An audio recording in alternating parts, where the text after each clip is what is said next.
그것이 내 앞에 기록되었은즉 오늘 이사 65장 표시고요. 이사 65장 2절 10절입니다. 지난 시간에 1절만 했기 때문에 오늘 2절부터 하겠습니다. 2절부터 10절인데요. 6절 말씀 같이 읽습니다. 보라, 그것이 내 앞에 기록되었은즉 내가 잠잠하지 아니하고 보응하되 그들의 품에 부응하며. 보라, 그것이 내 앞에 기록되었은즉. 그것이 뭐냐 하면 그들의 죄와 불법이에요. 그것이 내 앞에 기록되었은즉. 우리의 죄와 불법, 우리의 행실은 다 기록돼. Behold, it is written before me.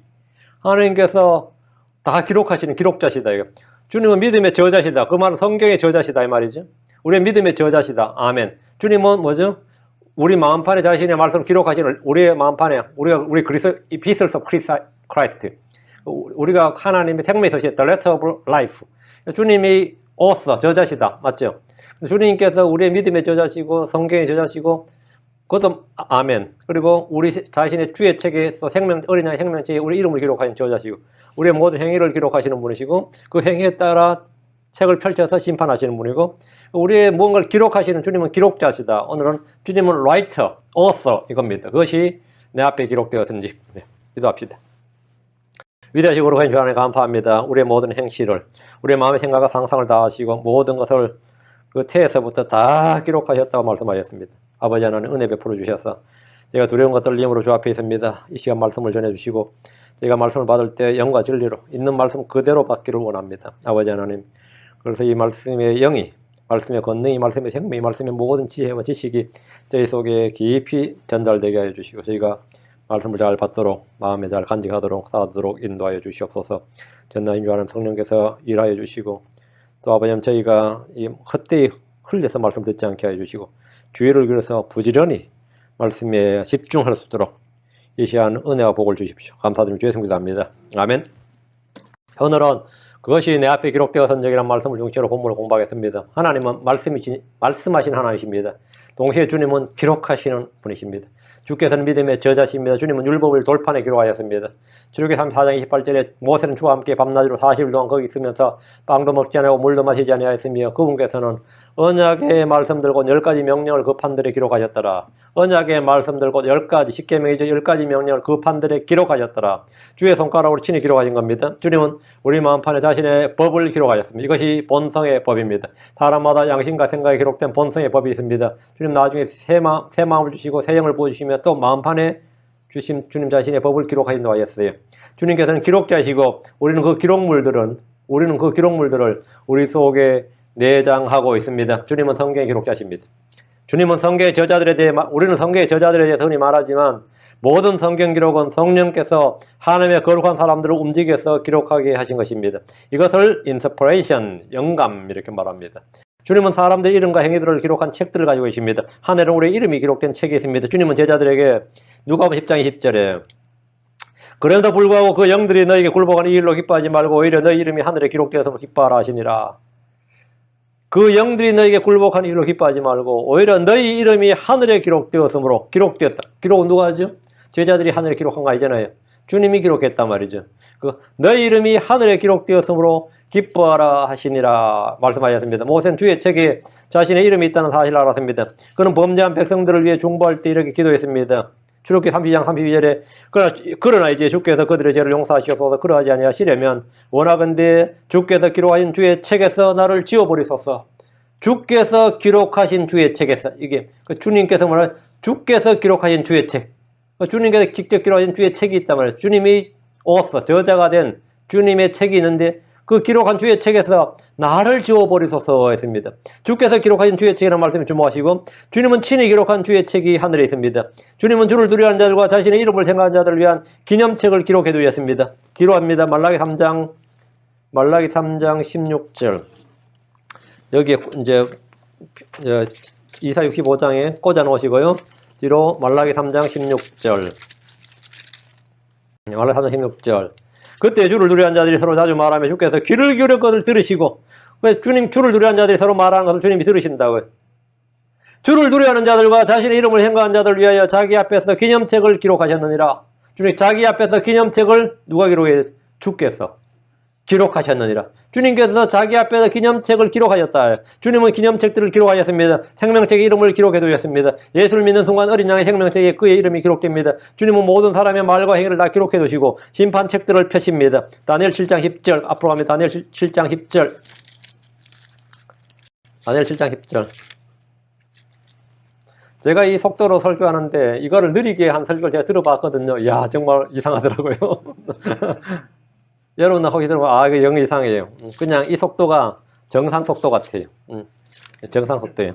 다니엘 7장 10절 불같은 시내가 그분 앞에서 흘러나오고 천천히 그분을 섬기며 만만히 그분 앞에 서 있더라. 심판이 준비되고 책들이 펴져 있더라. 보세요. 심판이 준비되고 뭐를 책들이 펴져 있더라.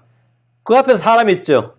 만만히 그분 앞에 서 있더라. 만만히 그분 앞에 서 있고 그 만만히 서 있고 거기 뭐라 책들이 펴져 있다 그랬으니까 그 사람들이 관한 모든 기록이 다 있는 거죠. 사람들의 생애 전 과정이 낱낱이 다 기록되어 있습니다. 이것이 어떻게 가능할까 싶지만 지금 현재 사람들의 기술로도 모든 사람들의 행적을 다 기록할 수 있습니다. 요즘 그런 말이 있어요. 누가 범죄를 하면 구글은 알고 있다 그런 말이 있어요. 구글은 네가 언제 어디에 있었는지 알고 있다 이거예요. 응? 이게 이 데이터만 수집하면 구글 빅데이터라 그러죠. 거기 다 있어요. 사실 그것만 뒤질 수 있으면 FBI는 수사할 것 없다 그러잖아요. 그 사람이 언제 어디서 누굴 만났고 뭐 했는지 다 있다 이거예요. 사실 우리가 전화기라는 것은 말이죠. 전화기라는 것은 가장 편한 도청장치입니다. 전화는 들을 수 있고 말할 수 있죠. 이거는 작동만 시키면 그냥 여러분 집 옛날 가정용 전화 있잖아요. 그건 그 자체가 마이크고 스피커입니다. 그거는 누구라도 쉽게 도청할 수 있는 것이고 너무 쉽게. 지금 셀폰도 마찬가지입니다. 이거는 만인이 감시할 수 있고 컴퓨터 요즘 이 카메라 다 있죠. 카메라 다 달려 있고 이 음성 다 되거든요. 이건 켜기만 하면 온라인 접근만 되는 이상 켜지는 순간 이거는 이 자체가 뭡니까? 도청 장치다 이거예요. 이 자체가 도청 장치다 이거. 그러니까 이 데이터를 수집하는 사람들은 다 할 수 있어요. 다 할 수 있습니다.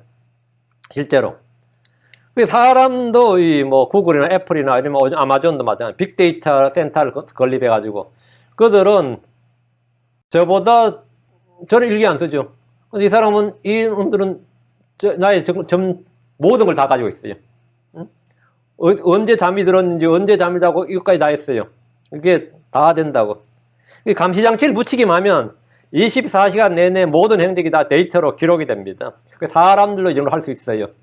하나님께서는 사람들의 이 빅데이터의 정보와 자료를 모으기 전에 모든 사람들의 생각과 상상까지 다 하시고 우리가 기억하지 못하는 모든 일을 다 기록해 두셨습니다. 하늘에는 빅데이터가 있다 이거예요. 시편 139편 6절 우리의 전생에 관한 모든 일들이 모든 생각과 말까지도 다 빅데이터가 있습니다. 시편 139편 6절 주의 눈이 아직 불완전한 나의 실체를 보였으며 계속해서 형성된 나의 모든 지체들이 주의 책에 기록되되 그것들 중에 아직 하나도 존재하지 않았을 때 기록되었나이다. 다 주의 책에 기록되었다 전에 기록되되 뭐라고요? 그것들 중에 하나도 아직 존재하지 않았을 때 기록되었나이다. 주님 싸그리 다 기록했다요. 우리는 주께서 우리의 머리털 하나까지 다 세시는 분이시고 하루에 내가 몇 걸음을 걸었는지 그 걸음까지 다 세시는 분이십니다. 욥기 14장 16절에 이제 주께서 내 걸음을 세시오니 주께서 내 죄를 감시하지 아니하시나이까. 주께서 내 걸음을 세시는데 뭐 죄를 감시하지 않겠느냐 이 말이에요. 당연히 죄를 감시하죠. 응? 당연히 감시하죠. 사람들은 뭐 모르고 그냥 죄를 짓고도 이익을 얻었다고 좋아하고 희낙낙하지만 주께서 다 뭐라고요? 기록하셨다.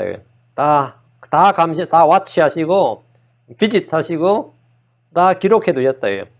주님은 이것들을 다 기록해 두셨습니다. 주님은 기록된 책들을 펴서 그 책의 그 기록의 근거에서 심판하십니다. 계시록 20장 12절 뒤로 와. 계시록 20장 12절 또 내가 보매 죽은 자들이 작은 자라 큰 자라 할 것 없이 하나님 앞에 서 있는데 책들이 펴져 있고 또 다른 책이 펴져 있었으니 그 생명책이라 죽은 자들이 자기 행위들에 따라 책들에 기록된 그것들의 근거에 심판을 받았더라. 이게 보면 책들에 기록된 그것들 주님이 다 기록해 놨다 이거예요.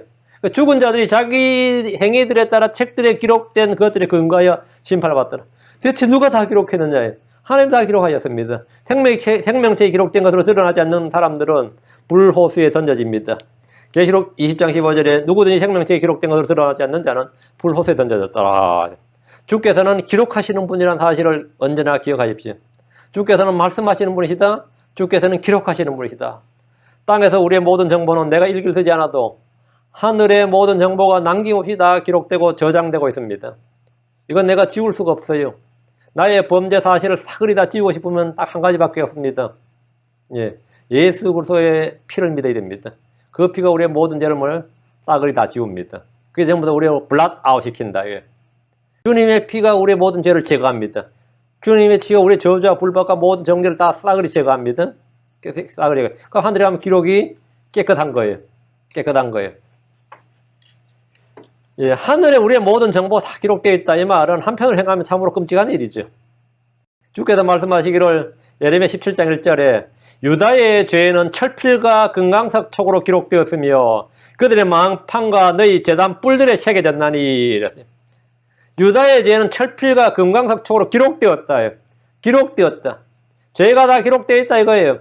또 그들의 망판과 너희 제단 뿔들에 새겨졌나니 했습니다. 주님은 그들의 죄가 모두 기록되어 있다고 말씀하셨습니다.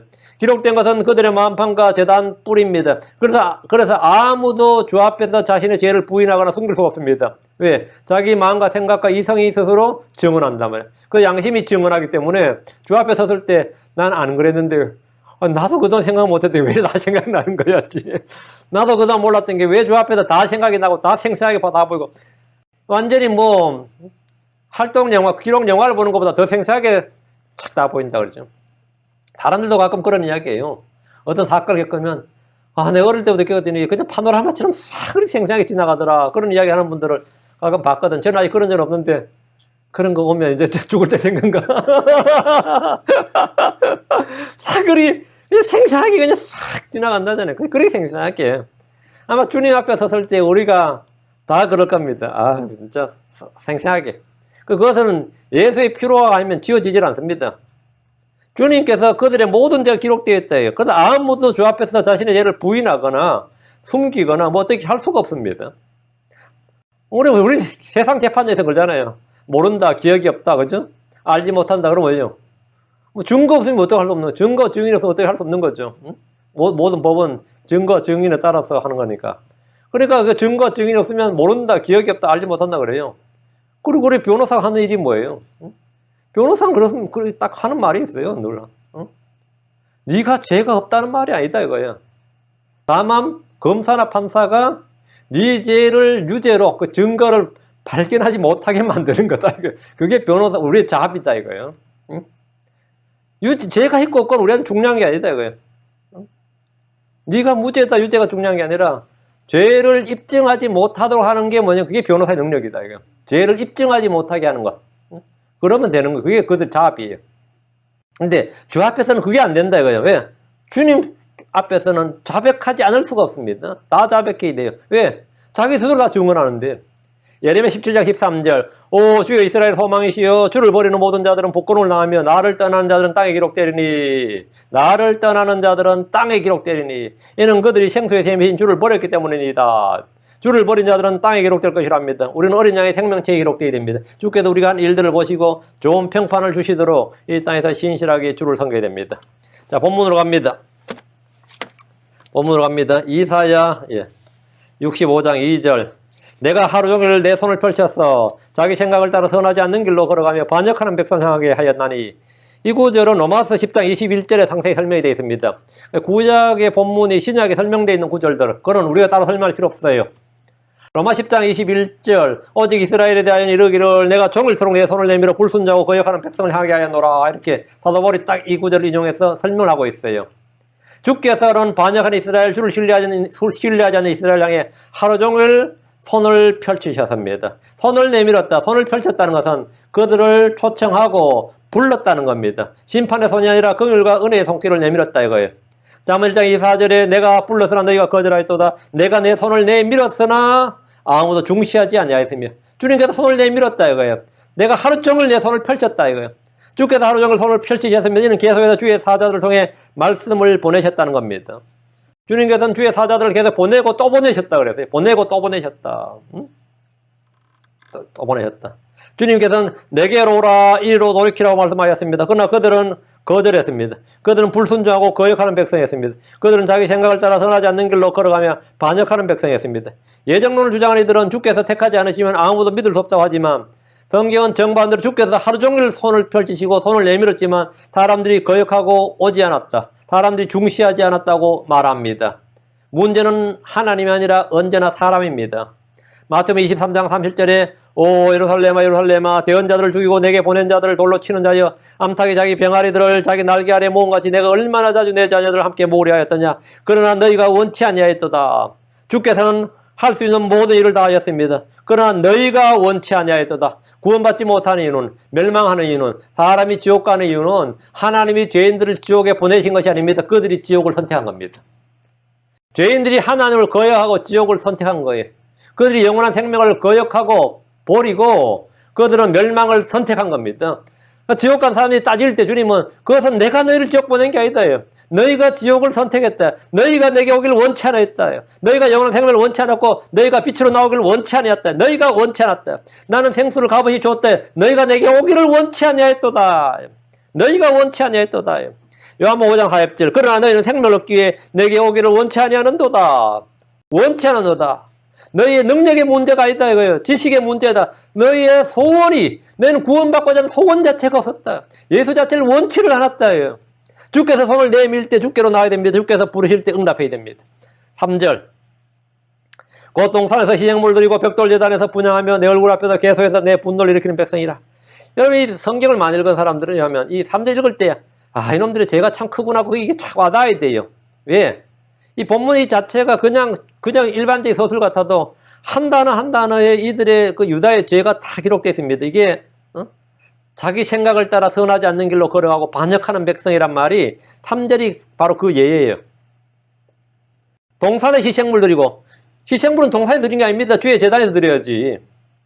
벽돌 제단에서 분향하며 하나님께서는 사람이 손으로 된 돌은 제단을 만들 수가 없어요. 연장을 내거나 이건 완전히 반역이에요. 하나님께서 사람 연장에 사람 손으로 된 건 자연석이어야 됩니다.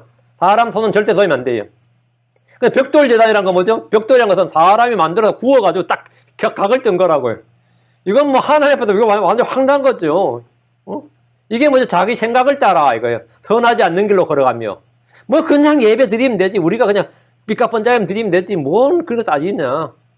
뭐 하나님께 정하신 대로 할 게 뭐 있냐. 그냥 그 다 형식주의 버리고 우리가 정한 대로 하자. 뭐 이거지.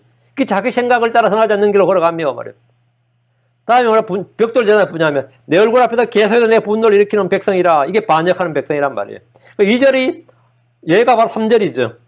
유다가 자기 생각을 따라 선하지 않는 길로 걸어간 구체적인 예를 지금 말하고 있는데 이들은 주를 섬긴 대신에 우상을 섬겼습니다. 동산에서 희생물을 드렸다는 것은 경배 장소를 주께서 정하신 장소가 아니라 자기들이 정한 곳에서 자기들이 정한 방식대로 자기들이 정한 때에 마음대로 드렸다. 자기 생각대로 드렸다 이거예요.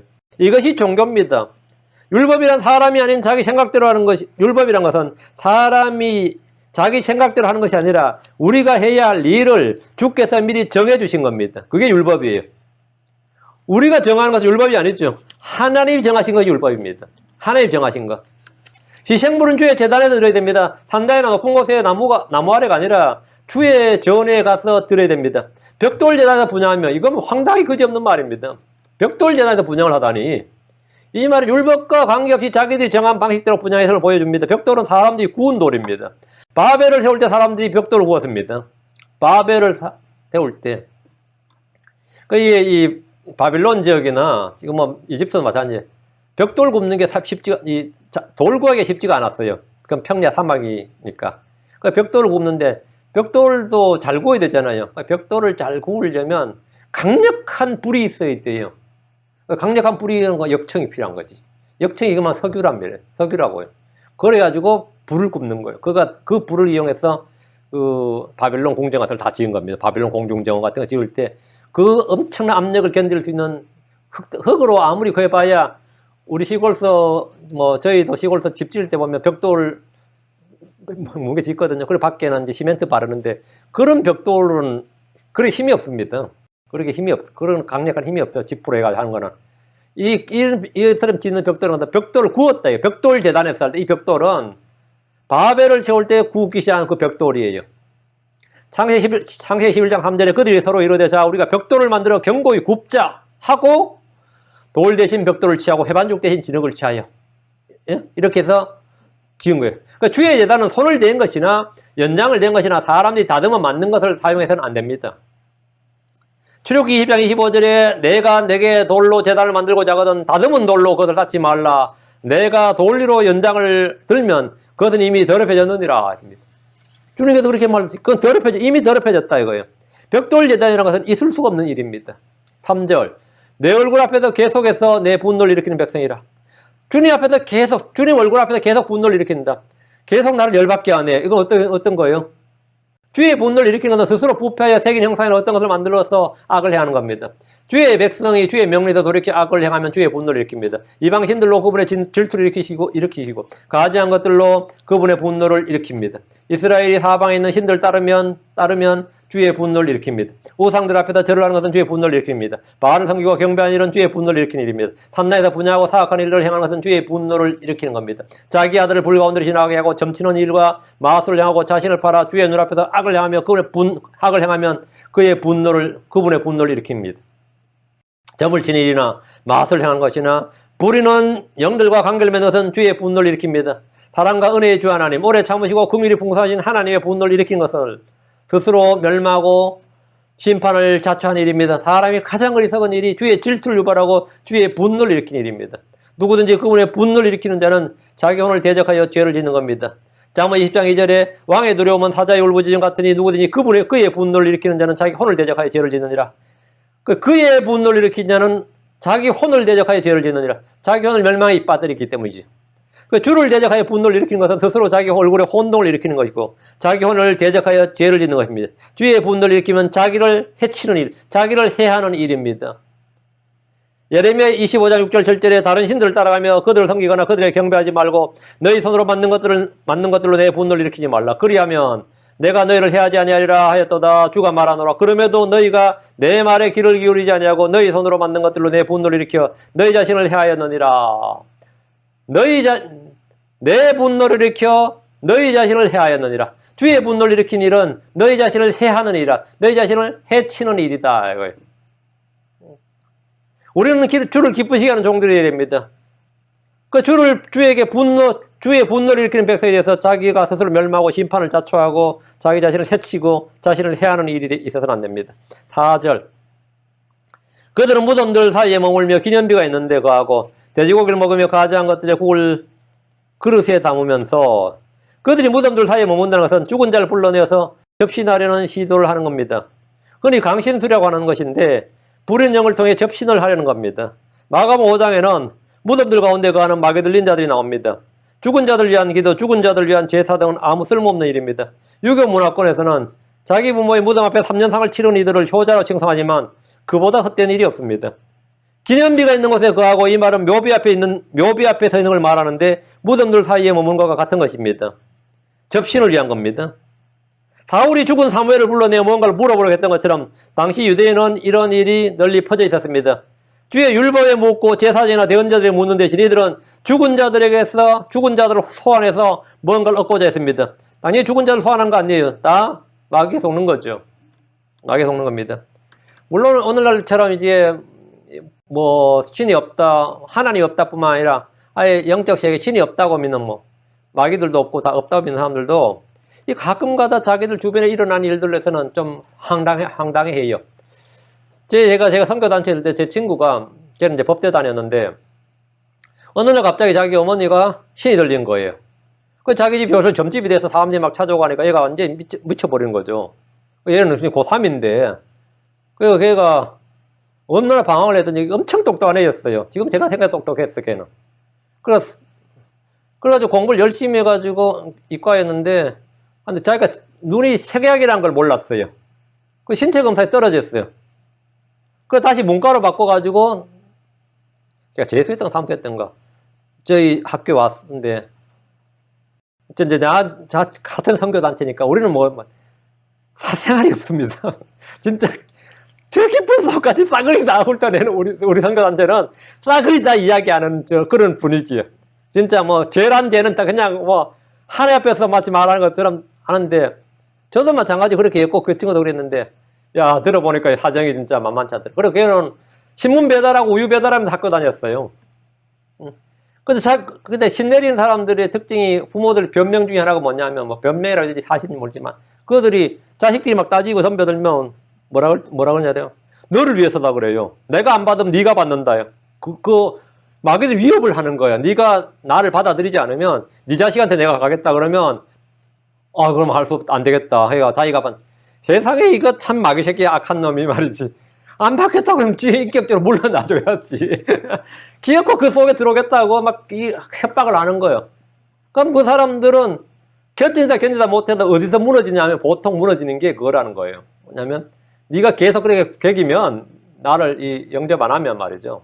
네 자식한테 내가 들어가겠다 그러면 거기서 다 손들고 나한테 들어오라 그래가지고 보통 접신하고 점쟁이가 되나 무당이 되는 애는 뭐 수많은 간증들이 있어요. 실제로. 뭐 그 친구도 비슷한 이야기를 하는데 그 친구는 그러면 그 자기 엄마한테 있었던 게 자기한테 해물리면 안 되려면 어떻게 해야 되겠어요? 더 강한 신을 만나야지. 예수 믿어야지. 그 예수를 믿은 거예요. 근데 예수를 믿어야 거듭나지 못했어. 그냥 예수를 믿으면 예수의 보호를 받는다고 생각한 거죠. 그죠? 점쟁이들도 그건 알아. 자기보다 자기가 모시는 몸주라 그래. 자기 몸에 들어오는 그 마귀를 몸주라 그럽니다. 자기 몸주보다 더 강한 주는 주 예수다 이거야. 그러니까 그놈들이 우리 목사를 만나면 같은 업종에 종사하는 사람끼리 뭐 이런 말이 나오는 거예요. 미친. 그리고 지들도 하는 말이 그래서 목사님이 섬기는 하나님이 제일 강하고 크신 분이란 걸 지도 안다 뭐 이런 소리 해대고 마귀들도 알아요. 이 친구가 얼른 예수 믿은 거예요. 똑똑한 친구죠. 그러니까 영적인 세계를 안 거야. 근데 저희 선교단체도 제일 성경도 열심히 읽고 공부도 열심히 했고 열매도 많았어요. 근데 구원을 못 받았어. 저희 단체 UBF거든요. 대학생 성격의 성교인데 대학교 4학년 지나서 대학 졸업할 때쯤 돼서 내비게이터 형제를 만나서 복음을 또 구원받아 버린 거예요. 참나. 그래서 내비게이터 옮겨버렸어. 우리 선교단 뒤집어졌지.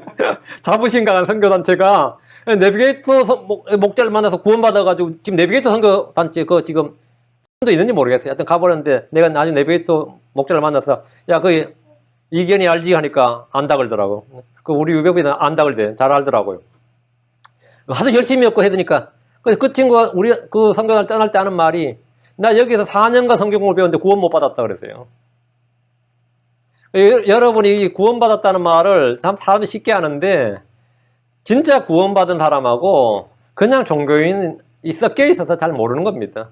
그 친구 진짜 핵심한 게 언제냐면 4학년 졸업, 진짜 선교단체 4년을 그렇게 열심히 하고 졸업하고 다른 엉뚱한 사람들 가서 복음 듣고 구원받았어요. 자기가 그냥 죽었으면 지옥 갔지. 그 열심히 하고. 그 교회 열심히 다니고 지옥 가서 수두룩합니다. 정말 자기의 믿음이 안에 있는지 시험해 봐야 돼요. 입증해야 돼요. 그러면 하나님을 진정으로 믿어야 완전한 보호를 받는 거죠. 완전한 보호를 받는 거죠. 하나님께서, 그럼 여러분이 만약에 주변에 비슷한 사람이 있다 그러면 걱정하지 말라 그래요. 주 예수 그리스도의 완전한 보호를 받으라. 근데 우리 이 탤런트 중에서도 우리 나이대 사람 다 아는 사람이죠. 김수미 같은 사람 있죠. 그 사람 다 접신했던 그런 사람들입니다. 그 사람들 그러잖아요. 그렇게 친구들 교회인도 있고 교회도 가봤는데 안 되더라 그래. 교회도 가봤는데 안 되더라. 그게 뭔 말이에요? 교회에서 되는 게 아니고 예수를 믿어야 되는 겁니다. 교회 가본다고 되는 거 아니에요. 그래가지고 무당 찾아가서 이 축사를 했어. 축사가 뭐냐면 귀신을 쫓는다 이 말이에요. 자기들 표현으로는. 영어로는 엑소시스트라고 합니다. 엑소시스트는 캐톨릭도 많이 있습니다. 우리가 진짜 마귀들 다 장난이에요. 마귀들이 이렇게 짜고 치는 고스톱입니다. 우리가 정말 구원받았다는 거 말이죠. 정말 구원받았다. 하나님의 자녀가 되는 것이고 하나님의 소유가 되는 겁니다. 근데 이 유대인들은 다 자기들은 다 하나님 자녀라 그래요. 근데 무덤들 사이에 머물죠. 기념비가 있는데 거하죠. 돼지고기 먹고, 이거 황당하죠.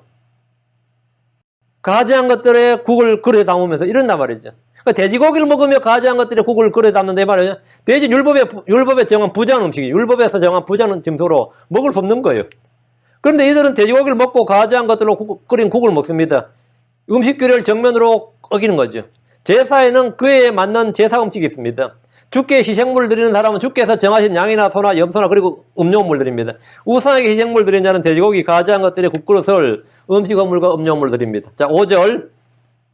이르기를 너 스스로 서 있고 내게 가까이 오지 말라. 나는 나보다 거룩하니라 하나니 이런 자들은 내 코에 연기 하루 종일 타오르는 불이로다. 5절 여러분이 경험한 적 있어요? 이 우상 숭배자들이 우상을 섬기면서 하는 소리가 뭐죠? 내게 가까이 오지 말라. 나는 너보다 거룩하니라. 우리가 가면 뭐라 하냐? 부정탄다 이거지. 아, 이거 황당한 소리죠. 제가 낙성대에 한번 갔거든요. 저희 교회가 전에 서울대 입구역에 있었어요. 서울대 입구역에 아주 작은 룸 하나 얻어가지고 성도 몇 명 안 되니까 거기서 교회 한참 한 1년 가까이 했었는데 그 옆에 뭐 낙성대역이 있어요. 낙성대 가면 서울 시내치고 상당히 잘 가꿔져 있습니다. 낙성이란 것은 별이 떨어진 자리 이 말입니다. 별이 떨어진. 근데 거기가 사당을 잘 지어놨어요. 신당을 잘 지어놨어요. 강감찬 장군 신당입니다. 거기서 강감찬 장군이 뭐 그 별이 떨어져서 뭐 어쨌다. 그래야 이름이 낙성대인데 내가 아이스크림 하나 물고 거기서 빙글빙글 돌았더니만 한 명이 아줌마 이제 할머니 나와가지고 막 고함을 난리치는 거야. 내게 가까이 오지 말라. 나는 너보다 거룩하니라. 부정탄데 어디 감히 이 신성한 곳에 아이스크림을 누가 서 있느냐 이거지. 뭔 말인지 알겠죠? 이 지금 5절이 그거예요. 이 신전이나 신당인 사람, 몰몬교 신전에 가보세요. 우리 거기 딱 정해져 있어요. 여기까지는 너희가 올 수 있는데 여기 안에는 못 와요. 어디 못 들어와요. 왜? 거기 너는 스스로 서 있고 내게 가까이 오지 말라요. 거기 여기가 신전인데 어디 감히 자기들이 몰몬교 신자가 아닌 사람이 들어오냐 이거죠. 몰몬교 신자도 급수가 있어요. 그리고 제 안에 자기들이 말하는 지성소는 아무도 못 들어갑니다. 너는 내게 가까이 오지 말라. 무당들도 마찬가지고 다 이런 사람들이 있습니다. 어디 거기 있으라고 들어오지 말라고.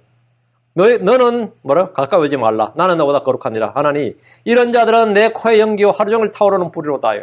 가장 더럽고 부자한 일을 하는 이들이 하는 말이 아주 걸작이죠. 너 스스로 서 있고 내게 가까이 오지 말라. 우상 숭배자는 스스로 자신을 거룩하게 여기며 누군가의 접촉으로 자신이 공을 들여 드린 제사가 헛된 것이 되거나 부정하게 될까봐 자기 근처에 오지 말라 이렇게 말한 겁니다. 한국 사람들도 구슬할 때 제사를 드릴 때 부정탄다면서 자빈을 금지한 일이 있습니다. 밖에다가 못 쳐놓고 자빈 금지야. 자빈을 금지한 일이 있어요. 내게 가까이 오지 말라 이런 겁니다. 그래서 새끼줄에다가 고추하고 술하고 뭐 묶어가지고 쳐놓아요. 그럼 그때 그 쳐놨다는 말은 오지 말라 이 말이에요. 우리 집에 오지 말라 이 말입니다. 지금 우리 집에 뭐 하기 때문에 부정타게 오지 말라 그러면 이웃집 사람들 다 알고 못 가요. 그런데도 들어갔다가는 원수 되는 거지. 완전 원수 되는 거죠. 나는 너보다 거룩하니라. 이게 종교적의 자기의입니다. 이 교도들은 제사를 드리기 전에 각종 미신이나 징크스가 많이 있습니다. 그중 하나가 스스로 분리하고 아무나 접촉하는 것을 금지하는 일입니다. 주께서 이런 자들을 내 코에 연기요 하루 종일 타오르는 불이라고 하십니다. 심판의 대상이다 이 말입니다. 6절입니다. 보라 그것이 내 앞에 기록되어선 적이건더라. 보라 그것이 내 앞에 기록되어선 너희가 지금 한 돼지고기 먹고 국그릇 끓이고 이거 말이죠. 이게 다 내 앞에 기록되어 있단 말이죠. 그것이 내 앞에 기록되어선 적 내가 잠잠하지 아니하고 보응하되 그들의 품에 보응하며 하나님께서 페이백 해주겠다 이거예요. 그들의 죄와 그들의 행위는 주님 앞에 다 기록되어 있습니다. 주께서는 사람들의 행위들을 다 기록하십니다. 욥은 말하기를 욥기 19장 4절에 그것들이 철필과 납으로 바위에 영원토록 새겨진다면 좋으리로다 했는데 주님께서 다 기록되어 있다 걱정하지 마라 이거예요. 다 기록되어 있다 이거예요. 이미 다 기록되어 있으면 유다의 죄는 철필과 금강석 촉으로 기록되어 있습니다. 예레미야 17장 1절에 유다의 죄는 철필과 금강석 촉으로 기록되었으며 그들의 마음판과 너희 제단 뿔들에 새겨졌나니 했습니다. 주님은 성도들의 모든 행위를 다 기록하십니다. 죄인들의 모든 죄를 다 기록하십니다. 다윗은 시편 56편 8절에 내가 떠도는 것을 주께서 해주시오니 내 눈물들을 주의 병에 담으소서 그것들이 주의 책에 있지 아니하나이까. 내 눈물이 뭐라고요? 주의 책에 있다. 기록되어 있다 이 말이에요. 응? 다윗이 몇 시부터 몇 시까지 울었음 이렇게 기록되어 있다고. 응? 다윗이 몇 시부터 몇 시까지 울었어요. 눈물 한 마디 쏟았음 이렇게. 응? 다 기록되어 있다고요. 울긴 했는데 눈물은 안 흘렸음. 다 기록되어 있어요. 다 기록되어 있대. 주님은 성도들의 모든 행위를 다 기록하십니다. 죄인들의 모든 죄를 다 기록하십니다. 다 기록하십니다. 주의 책에 다 있다 이 말. 주님은 우리를 위한 기념책을 기록하시고 주의 책이 있고 생명책이 있습니다. 보라 그것이 내 앞에 다 기록되었은즉 이 말대로 우리의 모든 행위는 다 기록되어 있습니다. 사람들은 저 하늘에서 자신의 행위들이 기록된 책을 보게 됩니다. 백보자 심판석에서 그들은 자신들의 모든 것이 기록된 책들이 펼쳐진 것을 보게 될 것입니다. 이거는 어떻게 변명할 길이 없습니다. 그리고 그 기록된 모든 것들이 내 양심이 알고 내 생각과 이성이 다 송사하고 변명하고 다 안다 이거예요. 계시록 20장 12절에 또 내가 보면 죽은 자들이 작은 자나 큰 자나 할 것 없이 하늘 앞에 서 있는데 책들이 펴져 있고 또 다른 책이 펴져 있으니 그 생명책이라 죽은 자들이 자기 행위들에 따라 책들에 기록된 것들에 근거하여 심판을 받았더라. 다시 6절 내가 잠잠하지 아니하고 보응하되 그들의 품에 보응하며 주님을 행위대로 갚으시는 분이십니다. 어리석은 사람들은 심판이 없다고 생각합니다. 그들은 죄인들이 멸망하지 않고 회개하도록 기다리시는 주의 오래 참으심과 긍휼을 주께서 계시지 않는 것을 생각합니다. 세상에 심판이 어디 있단 말이냐 이거예요. 그러나 심판은 지체하지 않고 반드시 임합니다. 엘리야가 이세벨의 아합의 집에 대해 심판을 선포했습니다. 이세벨은 콧방울 끼었죠. 엘리야 죽인다고 난리쳤지만 그러고 엘리야 승천하고 이세벨은 잘 살았죠. 그 엘리야도 없어지고 잘 먹고 잘 살았어요. 계속 심판은 생각도 못했는데 어느 날 갑자기 예후가 나타나가지고 그냥 자기 왕국에 들이닥쳐가지고 뭡니까 창밖으로 집어던져버린 거예요. 사람을 창밖으로 집어던져버리니까 몸이 어떻게 되겠어요? 박살났죠. 개들이 와서 그걸 핥아먹는데 엘리야가 한 말 그대로 된 거예요. 엘리야가 한 말 그대로. 그 심판은 뭐라고요? 늦은 것 같으나 없지 않다. 지체하지 않는다. 없지 않다 이거예요. 심판은 지체하지 않고 반드시 임합니다. 에스겔 9장 10절에 또 나더러 말하건대 내 눈이 아끼지 아니하고 내가 불쌍히 여기지 아니하며 그들의 길을 그들의 머리에 부응하리라 하시더라. 주님께서 그들의 길을 그들의 머리에 부응하리라. 에스겔 11장 21절에 그러나 마음속에서 자기들의 역겨운 것들과 자기들의 가지한 것들을 쫓으려는 마음을 따라 걷는 자들로 말하건대 내가 그들의 길을 그들의 머리에 부응하리라 주 하나님 말하노라. 주님께서 내가 잠잠하지 않냐고 보응하되 그들의 품에 보응한다 이 말씀이에요. 주께서는 자신의 의지를 분명히 밝히셨습니다. 이건 주께서 행하실 일입니다. 그냥 단순한 예언이 아니에요. 주께서 내가 이렇게 하겠다. 나의 계획이다 이거는. 이건 나의 뜻이고 나의 계획이다 이거예요. 심판이 없다는 것은 죄인들의 달콤한 상상일 뿐입니다. 심판이 없으면 좋겠다는 자기들의 망상이지 심판은 없을 수가 없어요. 심판주가 계시는데 어떻게 없을 수가 있어요. 호세아 4장 9절에 그 백성에게 그 제사장이 되리라 내가 그들의 길들로 인하여 그들을 벌하며 그들의 행위들대로 그들에게 보응하리라 했고 호세아 12장 2절에 주께서 또한 유다와 논쟁하셨고 야곱을 그들의 길들대로 벌하시며 그의 행위들대로 그에게 보응하시리라. 보응하시리라. 리컴펜스에 보응하시리라. 7절 이사야 65장 7절 너희 불법들과 너희 조상들의 불법들을 함께 보응하리니 그들이 산들 위에서 분향하고 작은 산들 위에서 나를 모독하였느니라. 산들에서 분향했다 이거예요. 산들이 높은 산에 올라가서 거기서 음식물 들이고 음료물 들이고 숲에다 뭘 섬기고 거기다 또 신상 하나 갖다 놓고 그랬거든요. 그러므로 내가 그들의 이전 행위를 개하려 그들의 품속에 넣어주리라. 그대로 너희 마음속에 다시 집어넣어주겠다 돌려주겠다 이거예요. 주가 말하노라. 그러니까 우리가 마음에 생각한 그대로 마음에 품은 대로 주님께서 그대로 우리 마음에 부응하신다는 거예요. 참 무서운 말씀이죠. 주님은 너희 불법들과 너희 조상들의 불법들을 함께 보응하겠다고 하시는데 조상들의 불법을 왜 보응하시는 겁니까? 이들의 불법은 조상들로부터 배운 것이고 물려받은 겁니다. 불법이 전통이 되었고 유산이 되었습니다. 조상들로부터 물려받은 전통이나 헛된 행실과 불법을 끊어버리고 회개한 대신에 그것을 그대로 답습했기 때문에 주님은 함께 보응하리니 이렇게 하신 겁니다. 조상들이 지은 죄와 불법을 대신해서 벌을 받는 것이 아닙니다. 같은 죄를 짓고 있었기 때문에 벌을 받는 겁니다. 그들이 산들 위에서 분야하고 작은 산들 위에서 주님을 모독했습니다. 율법의 주의 이름을 모독하는 자는 반드시 죽이라고 합니다. 이교도들이 주를 모독하는 일은 흔한 일입니다. 아시리아 왕은 주 하나님을 모독했다가 망했습니다. 이사야 37장 3절에 내가 누구를 모욕하고 모독하였느냐 내가 누구를 향해 내 몫을 높이고 내 눈을 높이 들었느냐 이스라엘의 거룩하신 이를 향해 하였도다. 그들은 그냥 모독했다. 그러나 그는 이스라엘의 거룩하신 이를 향해 했다. 주의 백성들은 자기 생각대로 자기들 뜻대로 행함으로써 주를 모독합니다. 사람들이 자유라고 말하는 많은 말들과 일들이 사실은 자기 생각대로 주님을 모독하는 일인 것이 수두룩합니다.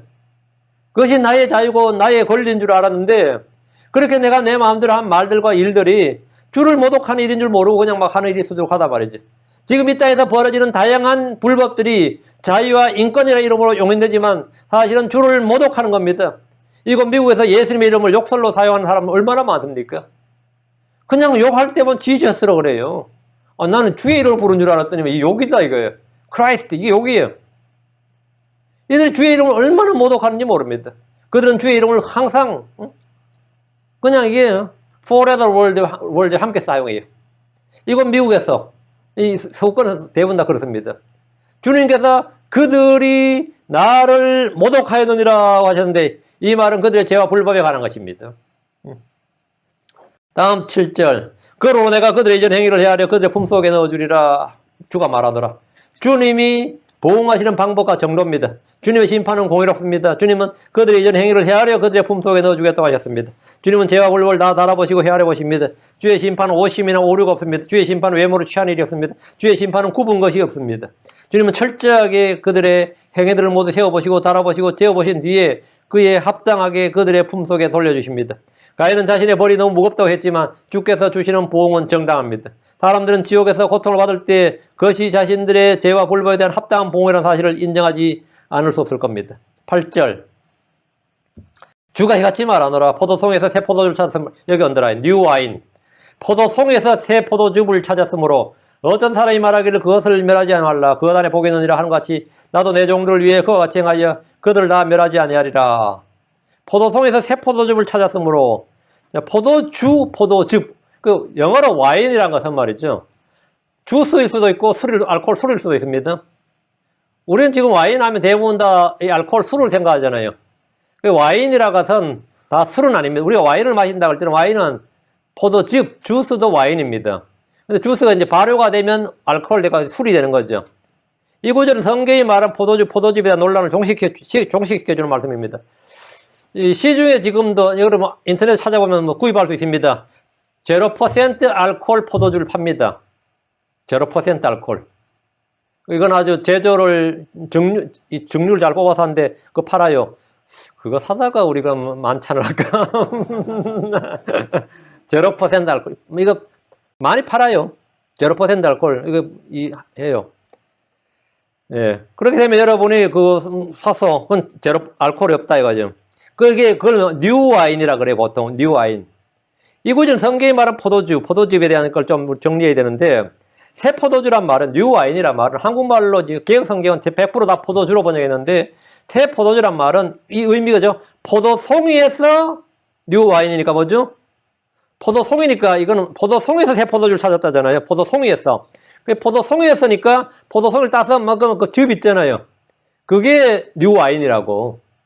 우리가 포도를 따서 갈아서 먹든지 짜서 먹든지 그것이 뭐라 뉴 와인이라고요.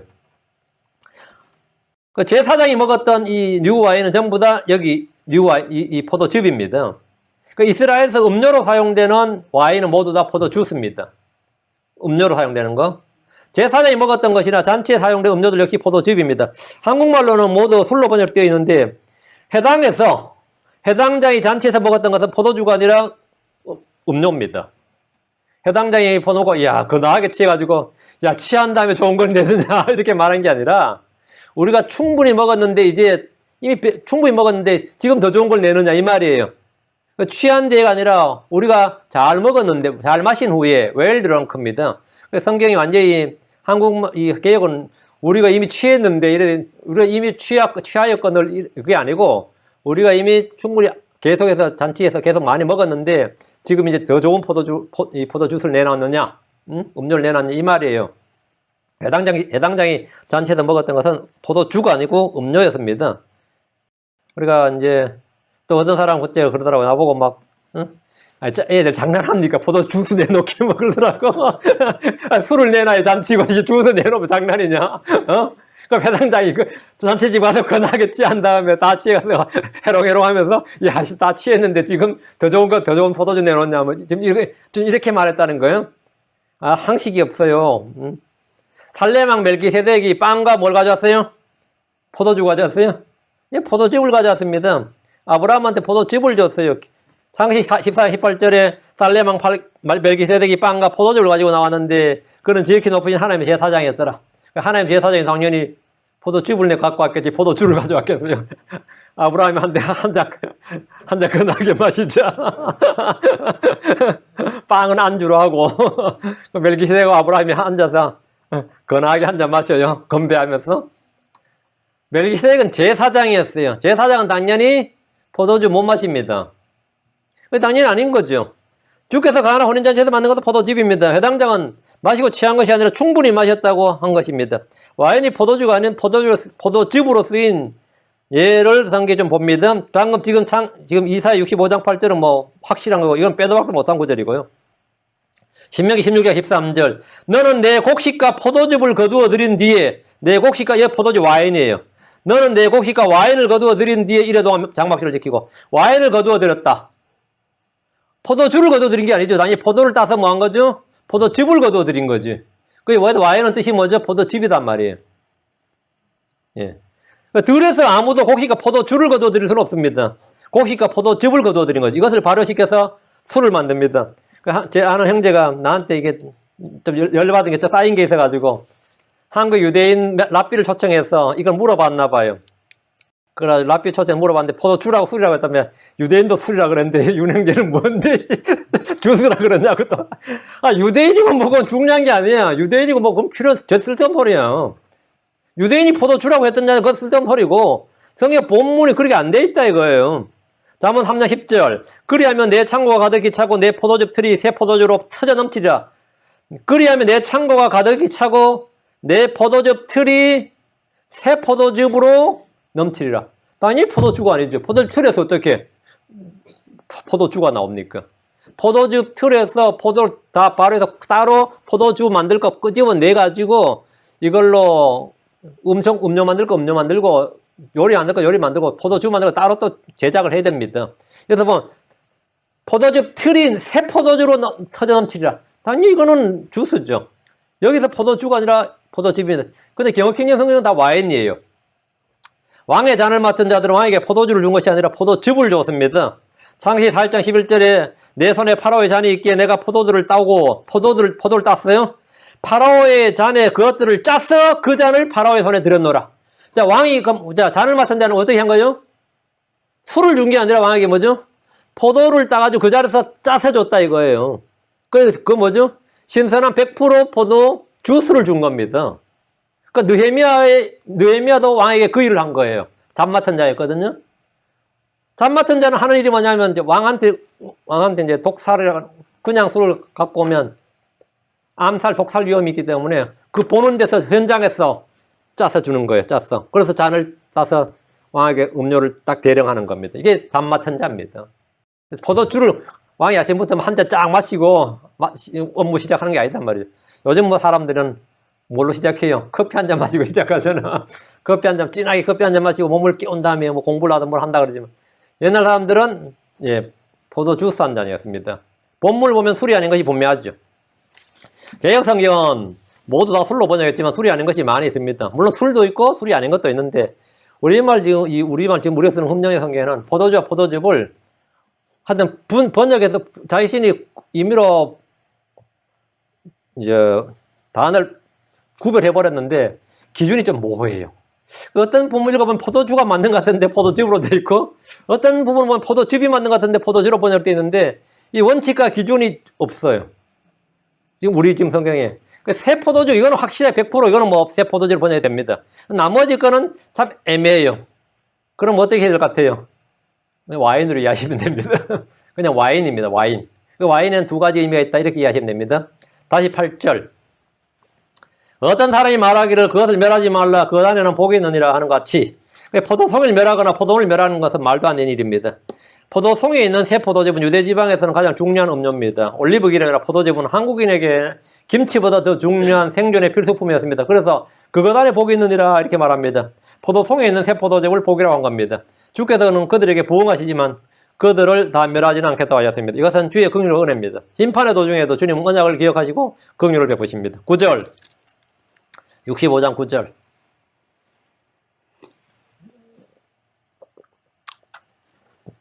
내가 야곱에게서 씨를 내며 유다에게서 내 산들을 상속받을 자를 내리니 나의 선택한 자가 그것을 상속받고 나의 종들이 거기 가랴. 나의 선택한 자가 그것을 상속받고 여기 언더라인 My chosen 나의 선택한 자가 누구예요? 남은 렘넌트, 남은 자, 이기는 자입니다. 승리자.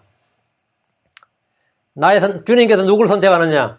끝까지 견디는 자는 구원을 받으리라. 끝까지 견디는 자. 다 뭐라고요? 남은 자, 소수의 남은 자, 짐승의 형상에 경배하지 않고 표를 받지 않는 자. 승리 이기는 자 말이에요. 이들을 뭐라고요? 주님이 나의 선택한 자 이러면. 주님이 선택해서 그들이 그렇게 된 게 아니라 그들이 그렇게 되면 주님이 뭐라고요? 나의 선택한 자 하고 부른 거예요. 지금 우리는 누가 선택한 자? 나의 선택한 자 누구죠? 주 예수님 그리스도를 믿는 자. 나의 선택한 자죠. 이스라엘이 현재 꺾인 가지들입니다. 그들은 주 예수님을 죽이고 배척함으로써 원가지들이었지만 꺾였습니다. 로마 11장 2절에 옳도다 그들은 믿지 아니함으로 꺾였고, 왜 꺾였다고요? 믿지 아니함으로 꺾였고, 예수 그리스도를 믿지 않았다 이 말이에요. 너는 믿음으로 말미암아 서 있느니라. 높은 마음을 품지 말고 두려워하라. 그러나 하나님은 야곱에게 씨를 내시겠다 이거예요. 소수의 남은 자들을 이기는 자들에 대한 예언입니다. 이들은 대할 날 끝날 때까지 견디는 자들이에요. 이스라엘 중에 남은 자들이 있습니다. 이들이 상속받을 자들입니다. 주님은 유다에게서 내 산들을 상속받을 자들을 내리니 했는데 이 말씀대로 왕국의 상속자들, 약속의 상속자들을 내십니다. 대환란 때 이들은 짐승의 표를 받지 않고 경배하지 않고 끝까지 견디는 자들이고 이기는 자들입니다. 다시 9절 나의 선택한 자가 그것을 상속받고 나의 종들이 거기 거하리라.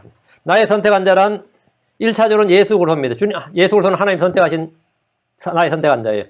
그리고 예수님께서 모든 걸 상속받습니다. 그리고 우리는 그분과 함께하는 공동 상속자입니다. 유대인들 중에서 남은 자들이 상속자 됩니다. 야고보서 2장 5절에 내 사랑 형제들아 귀를 기울이라. 하나님께서 이 세상에 가난한 자들을 택하사 믿음에서 부유하게 하시고 또 자신을 사랑하는 자들에게 약속하신 왕국의 상속자들로 삼지 아니하셨느냐. 왕국의 상속자들 했죠. 그래 나의 선택한 자 그것을 상속받고 주님은 만물의 상속자예요. 나의 선택한 자 그것을 상속받고 왕국의 상속자들 말이에요. 이들은 주와 함께 통치합니다. 나의 종들이 거기 거하리라. 이 말씀은 주께서 통치하는 하늘의 왕국 메시아 왕국에 거한다는 말입니다. 이스라엘 회복에 관한 약속입니다. 10절 샤론은 양떼 우리가 되고 아골골짜기는 솥대가 눕는 곳이 되어 나를 찾은 내 백성을 위한 곳이 되리라. 샤론하고 아골골짜기. 여러분 유대 지명들 뭐 예루살렘 알죠? 그리고 여러분 유대 지명들을 많이 알겠지만 베들레헴도 알고 예루살렘도 알고 뭐 나사렛도 알고 뭐 갈릴리도 알고 뭐 성경에서 나오는 여러 가지 지명들 알겠지만 구약에서 잘 아는 지명, 한국인이 특히 잘 아는 지명이 샤론과 아골골짜기입니다. 샤론은 왜 잘 알죠? 성경에서 가장 잘 알려진 지명이에요. 유명한 지명도 아닌데 샤론이 잘 알려져 있어요. 샤론의 꽃향기 찬송가 때문에. 한국의 국화가 뭐죠? 한국의 내셔널 플라워가 그 영어로 로즈 오브 샤론입니다.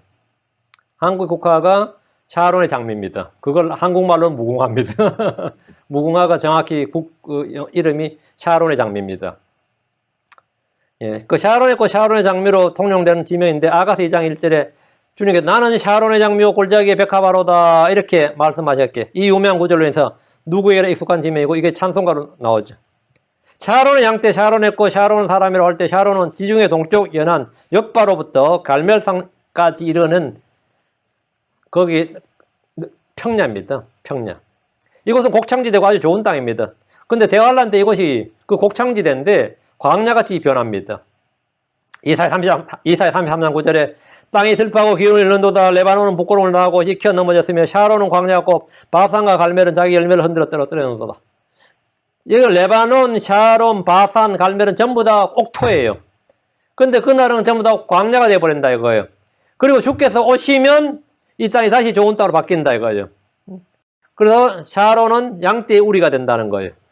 그 이사야 35장 2절에 무성하게 피어 기쁨과 노래로 즐거워하고 레바논의 영광과 갈멜과 샤론에 뛰어난 것을 얻으리라. 샤론에 뛰어난 것. 샤론은 본래 좋은 땅이었는데다가 회복되면 샤론에 뛰어난 것을 얻으리라 했어요. 그들이 주의 영광과 우리 하나님의 뛰어나심을 보리로다 했어요. 샤론에 뛰어난 걸 얻는다고 하는데 가장 좋은 땅으로서 열매를 낸다는 말입니다. 샤론과 더불어 아골골짜기로 언급되어 있는데 아골골짜기가 지금 언급되어 있는데 아골골짜기도 한국 사람들은 굉장히 익숙한 지명이에요. 왜? 찬송가 때문이지. 아골골짝 빈들에도 복음 들고 가오리다. 그 아골골짝 할 때 아골골짝. 그 찬송가 아골골짝 빈들에도 그 찬송가를 한국 사람이 작시했고 한국 사람이 작곡을 했습니다. 이유선 씨하고 이호윤 씨인가 한데. 이 아골골짜기는 저주받은 물건을 취해서 자기 장막에 숨겨뒀다가 걸린 아간이 돌에 맞아 죽어서 묻힌 것이 이 아골골짜기입니다. 그 요사가 아골골짜기로 데려가서 아간을 돌로 쳐서 죽였죠. 한국의 크리스천들은 찬송 광고를 해서 이 지명을 다 합니다. 아골골짝 변들어도 복음 들고 가오리다 이 말이죠. 근데 아골골짝이란 말은 다 들어본 유명한 지명이 되는데 이곳은 여리고 남쪽에 위치한 곳으로 유다의 북쪽, 베냐민의 남쪽, 유다와 베냐민 지파의 경계에 있습니다. 이곳은 많은 사람들이 시체가 묻힌 곳입니다. 그리고 아골골짝이라는 뜻이 괴로움의 골짜기라는 뜻이에요. 아골골짝이가 괴로움의 골짜기라는 뜻인데 성지 순례자들이 가서 찍은 사진을 보면 그냥 항무지입니다. 저도 어제 구글로 내가 검색을 좀 해봤는데 구글 검색만으로는 뭐 그냥 항무지죠. 그냥 낙타떼도 있고 그런 사진을 몇 장 봤는데 지금은 그냥 항무지예요. 하나님 이곳을 소떼가 눕는 곳이 되게 하겠다. 소떼가 눕는 곳이 되면 어떻게 된 거죠? 풀이 엄청나게 나야지 목초지가 되겠다. 광야가 뭐가 된다고요? 초장이 된다 이 말이죠. 그 주님이 그렇게 해주겠다. 그건 천연왕국이 되는 거죠. 샤론은 본래 좋은 땅인데 황무지가 되었고 그게 회복되는 거고 아골골짜기는 본래부터 안 좋은 땅이었어요. 그래서 샤론과 아골골짜기가 모두 풍요로운 목축의 장소가 된다. 엄청난 좋은 장소가 된다 이거죠. 이는 이스라엘의 모든 땅의 회복을 가리키는 말입니다. 모든 땅을 회복해준다. 호세아 2장 15절에 또 그때부터 그녀의 포도원을 그녀에게 주며 아골골짜기를 소망의 문으로 주리니 괴로움의 골짜기가 아니라 뭐라고요? 아골골짜기를 소망의 문으로 주리니 그녀가 어렸을 때와 이집트 땅에서 올라오던 날에 하던 같이 거기서 노래하리라. 거기서 승리의 노래를 부른다. 이거. 주님의 영광을 찬양하는 노래를 부른다. 이거. 거기서 노래하리라. 이렇게 말씀하셨습니다.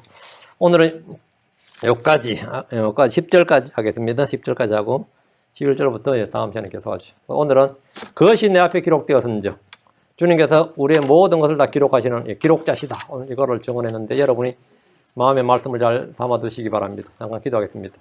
위대한 이거로 인주하는 감사합니다. 하나님께서 은혜 복을 주시고 이 시간 선포한 모든 말씀 아침부터 이 시간까지 참 많은 말씀을 전했습니다. 아버지 하나님 저희가 말씀을 잃어버리지 않게 하시고 잊어버리지 않게 하시고 놓쳐버리고 흘려 빠져나가지 않도록 은혜를 베푸시고 말씀을 마음에 잘 간직할 수 있도록 또 말씀을 잘 지킬 수 있도록 도와주십시오.